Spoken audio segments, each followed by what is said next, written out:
Pertobatan Rasul Paulus atau Pertobatan Damaskus, Kristovan Damaskus dan peristiwa jalan menuju Damaskus. Menurut Perjanjian Baru, adalah peristiwa dalam kehidupan Saulus yang menuntunnya untuk berhenti, menganiaya orang-orang Kristen mula-mula, dan menjadi pengikut Yesus. Pengalaman pertobatan Paulus dibahas baik dalam surat Paulus maupun kisah para rasul. Menurut kedua sumber tersebut, Saulus bukanlah pengikut Yesus dan tidak mengenalnya sebelum penyalibannya. Menarasi kitab kisah para rasul menunjukkan bahwa pertobatan Paulus terjadi 47 tahun setelah penyaliban Yesus. Kisah-kisah tentang pengalaman pertobatan Paulus menggambarkannya sebagai sesuatu yang ajaib, supranatural, atau bersifat wahyu. Uskup Justus Knecht mengomentari kuasa kasih karunia ilahi dalam pertobatan Paulus. Tuhan kita yang terberkati mencegah Saulus dengan rahmat-Nya, mencerahkan pemahamannya, menggerakkan hatinya, dan mempersiapkan kehendaknya untuk melakukan semua yang diperintahkan kepadanya.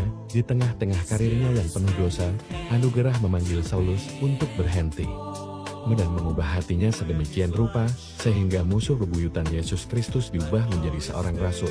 Semuanya berkobar dengan kasih, dan penganiaya iman Kristen menjadi pembela dan pendukungnya yang tak kenal lelah.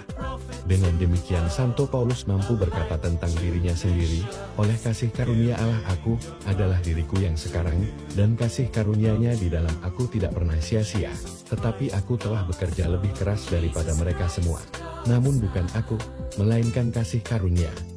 Kalah besertaku 1 Korintus 15 ayat 10.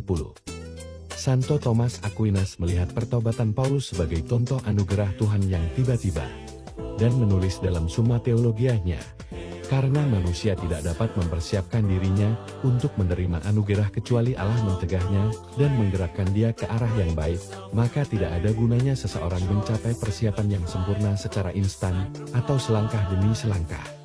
Sebab ada tertulis, mudah di mata Allah untuk membuat orang miskin menjadi kaya secara tiba-tiba.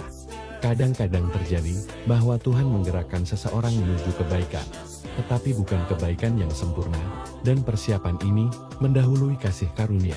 Namun terkadang Dia menggerakkannya secara tiba-tiba dan secara sempurna menuju kebaikan, dan manusia menerima rahmat secara tiba-tiba.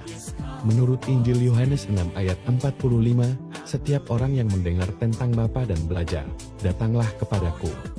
Dan itulah yang terjadi pada Paulus, karena tiba-tiba ketika dia berada di tengah-tengah dosa, hatinya tergerak dengan sempurna oleh Allah untuk mendengar, belajar, datang, dan karenanya dia menerima rahmat secara tiba-tiba. Pesta pertobatan Rasul Santo Paulus adalah pesta yang dirayakan selama tahun liturgi pada tanggal 25 Januari, menceritakan pertobatan. Pesta ini dirayakan di Gereja Katolik Roma. Pesta ini merupakan akhir dari Pekan Doa untuk Persatuan Umat Kristiani, sebuah perayaan ekumenis Kristen internasional yang dimulai pada tahun 1908, yang merupakan satu oktav perayaan 8 hari, yang berlangsung mulai tanggal 18 Januari hingga 25 Januari. Koleksi tulisan dalam Misa Romawi adalah, Ya Tuhan, yang mengajar seluruh dunia. Melalui khotbah Rasul Paulus yang diberkati. Tariklah kami berdoa, lebih dekat kepadamu. Melalui teladan Dia yang pertobatannya kita rayakan hari ini. Dan jadikanlah kami saksi kebenaran-Mu di dunia.